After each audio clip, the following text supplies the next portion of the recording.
عزیز دوستو، حضرت سیدنا لقمان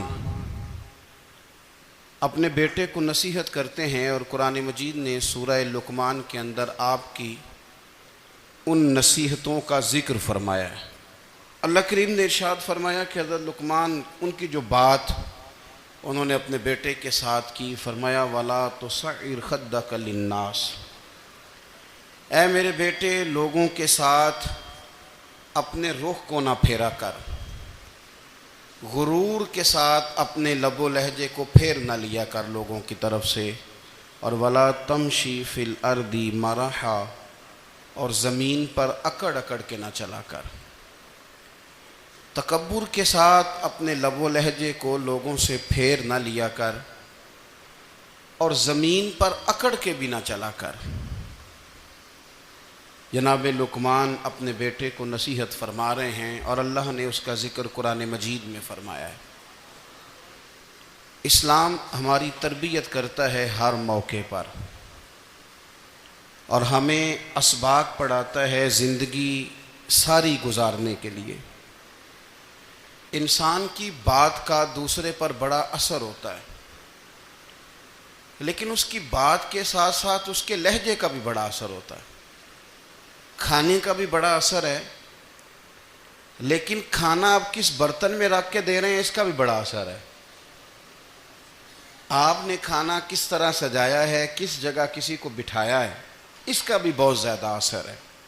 اسلام یہ کہتا ہے کہ آپ کا جو لب و لہجہ ہے وہ ہمیشہ اچھے اخلاق والا ہونا چاہیے۔ لہجے جو ہوتے ہیں نا، لہجے، لب و لہجہ، وہ بڑی تاثیر رکھتا ہے، بڑا اثر رکھتا ہے۔ چھوٹا سا بچہ ہوتا ہے، دودھ پیتا ہے، ابھی نونہال بچہ ہے چھوٹا سا، ابھی اسے پتہ نہیں ہے کہ کون سی بات کا کیا معنی ہے۔ اسی بچے کے آپ نے گال پہ محبت کے ساتھ ہاتھ پھیرا تو وہ ہنس دیتا ہے، لیکن اگر آپ غصے کے ساتھ اس کی گال پہ ہاتھ لگاتے ہیں تو وہ رو دیتا ہے۔ آپ میری بات کو سمجھیں گے، ابھی اس کو لفظوں کے مفاہیم کا نہیں پتہ، معانی سے ابھی وہ آگاہ نہیں ہے، معنی نہیں جانتا، پر آپ نے کس لہجے کے ساتھ اس سے پیار کیا یہ اسے پتہ ہے۔ یہ جو لہجہ ہوتا ہے نا، لہجہ، اخلاق آپ کا، یہ بڑا اثر کرتا ہے۔ آپ نے گفتگو کی، لیکن اس گفتگو میں آپ کا انداز کیا تھا، لب و لہجہ کیا تھا۔ کچھ لوگ کہتے ہیں میں نے کوئی غلط بات کی ہے، بالکل ٹھیک بات کی ہے۔ بھئی آپ کی بات ٹھیک تھی، پر آپ کا انداز ٹھیک نہیں تھا۔ جہاں بات ٹھیک ہونا ضروری ہے نا، وہاں انداز ٹھیک ہونا بھی بڑا ہی ضروری ہے۔ آپ کے لہجے کا خوبصورت ہونا اور آپ کے لفظوں کا حسین ہونا بھی بڑا ہی ضروری ہے۔ اگر آپ تھوڑا سا معاشرے میں غور کریں تو کچھ لوگ ایسے ہیں جو طبعاً ہی بیچارے دنیا میں آئے ہی شکوہ کرنے کے لیے، ان کے لہجے سے نہ ترش روئی برستی ہے، تلخی ہے۔ وہ جی میں فلاں آدمی کے پاس گیا تو اس نے میری بات نہیں سنی، فلاں شخص سے میری ملاقات ہوئی، میں نے وقت گزارا پر وہ بندہ ٹھیک نہیں نکلا، فلاں کے ساتھ میں آگے بڑھنا چاہ رہا تھا پر میرے معاملات چل نہیں سکے۔ تو بھئی آپ دوسروں کو ناپتے اور تولتے رہے، آپ کو یہ دیکھ لینا چاہیے تھا کہ آپ کا انداز فکر ہی کہیں غلط نہ ہو۔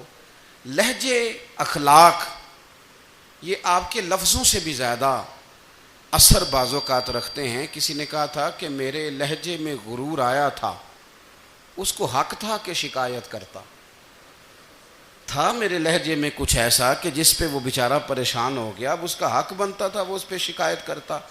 تو میرے عزیز، آپ بات کو یاد رکھیں گے کہ جو اخلاق ہے، آپ کا جو اخلاق ہے، جو آپ کا کردار ہے، وہ اپنی ایک خوبصورتی رکھتا ہے۔ اس لیے میرے نبی پاک صلی اللہ تعالیٰ علیہ وآلہ وسلم نے فرمایا تم میں کامل مومن وہ ہے جس کا اخلاق زیادہ اچھا ہے۔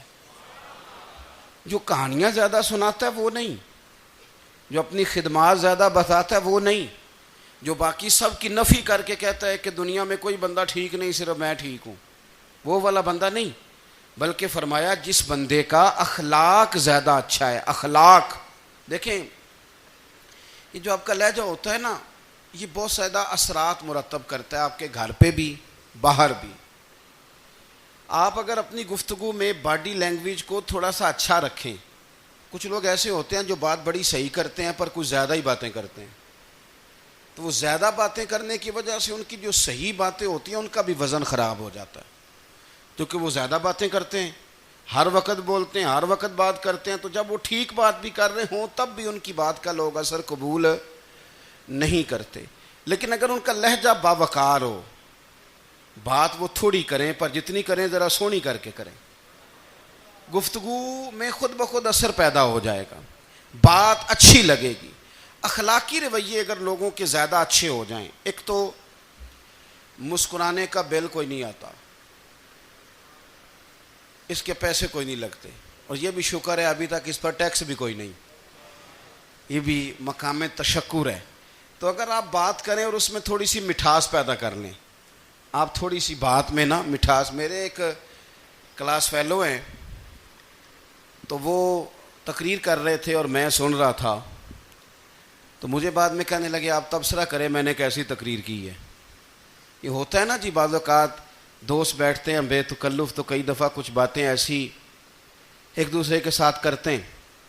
تو مجھے کہنے لگے آپ بتائیں کہ میں بات کر رہا تھا تو کیسی تھی. تو میں نے کہا جب آپ بات کر رہے تھے تو میں ڈر رہا تھا, مجھے لگ رہا تھا کہیں آپ لڑ نہ پڑیں. بھئی آپ اطمینان سے بات کریں, آپ تسلی سے بات کریں, آپ خندہ پیشانی کے ساتھ بات کریں. میرے نبی پاک صلی اللہ تعالی علیہ وسلم نے فرمایا, مسلم شریف کی حدیث ہے, حضور فرماتے ہیں نیکی کو کبھی چھوٹا نہیں سمجھنا,